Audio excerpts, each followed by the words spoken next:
Wow. Well, shocked, not shocked.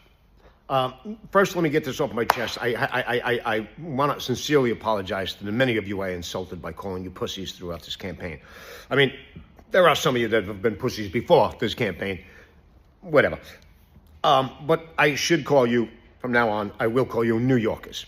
And because if you look at it, this is what New York wanted. I'll get to it.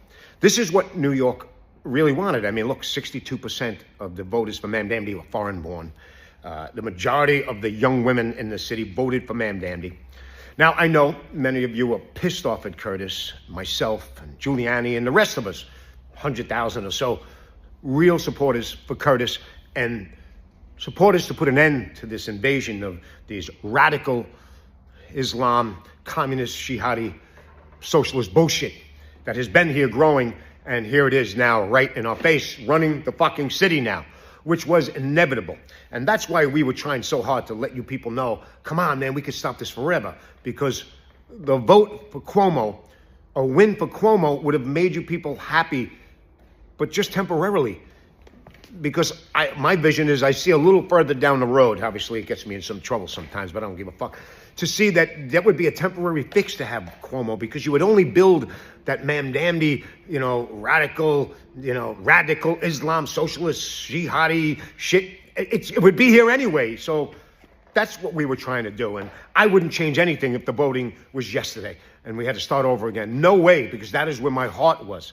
Trying to constantly tell you people, but regardless. And you people saying, well, if Curtis would have backed out, Scott, we would have got that 7% or 8%, and that could have helped. No, it wouldn't have, because you all know that the majority of Curtis voters would never have backed Cuomo. It would have been the other way around if Cuomo got out, but again, it is what it is. It's an old story. The numbers roll off. Maybe I was wrong on some of them, but a lot of them I was right on because they were pushed down by the powers that be. Whatever, it is what it is.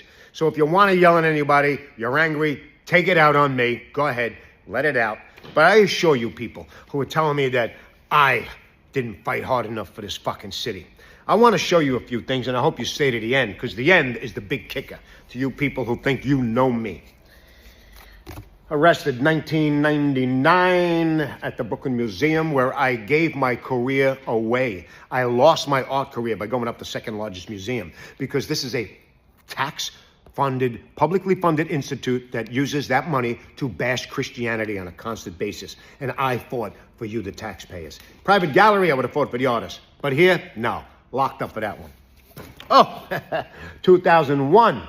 Right after 9/11, the public school system, who by law should be doing the Pledge of Allegiance, said, fuck the Pledge of Allegiance. And I said, no, fuck you. Went up to the school, made a stink, got locked up. Alone, hello, nobody with me. This is just a little wonderful day I had with some Trump haters. My cars get smashed, my windows, tires get slashed, whatever. This is what happens to me, because I enjoy this, right? I like this. Oh yeah. Mayor Adams sent 60 cops who didn't want to bother with me, these poor cops. There's crime in the street. 60 cops to arrest me because he knew I was coming to throw a slice of pizza over to protest his bullshit stance and proposal to shut down brick oven pizzas because it's killing baby seals. Who else? One or two other people. Me. Hello.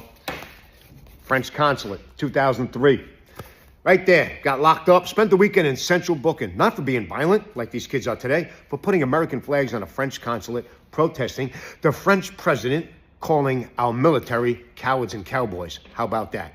We saved their ass, and that's what they do. I said, no, fuck you. Alone. Thank you. Oh, here we go. Saving you taxpayers' money, fighting for you. While you're all bitching about the speed cameras, I go around fighting them. Oh, look at that. Bouquets of beautiful flowers, saving you guys fucking millions. Locked up. Bam! Alone. Here we go. Who led the brigade, the rallies for the blue when they were being pissed and shit on because of the BLM riots and all of that? I led that shit. I painted that blue blind down, and de Blasio tried to take it down, and it's still fucking there. I did that.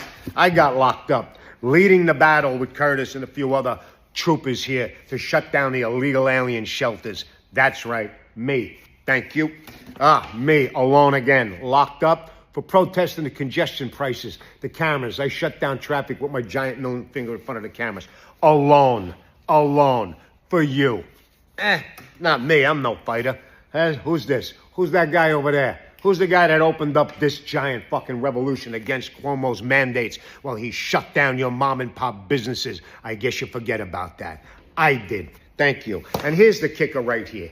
This one. This is me right here, standing in front of one of my easels. I've been in front of this building 20 years ago for 2 weeks straight, every day bringing my easel, painting my opposition and disgust and outrage over what they were going to do with this building. This building happened to be hit by a piece of fuselage from the airplane that hit the towers a block and a half away. You could see the towers, ground zero. And what did they want to put here right after 9/11? A giant mosque. Not the Muslims, the radical douchebag Muslims that wanted to say fuck you to us. And I said, no fucking way. Amongst with other people, but I was there by myself half the time, getting threats. I even talked to the imam, and I said, Mr. Imam, build it 20 blocks up. I'm not that guy. I love your people. I'll come and paint a painting of Allah on the ceiling for free. This kind of guy I am. But they said no. But it never got built, thanks to people like me. So when you tell me that I'm not there fighting, maybe you fuckers didn't listen to me while you were fucking laughing at me and calling me a bigot.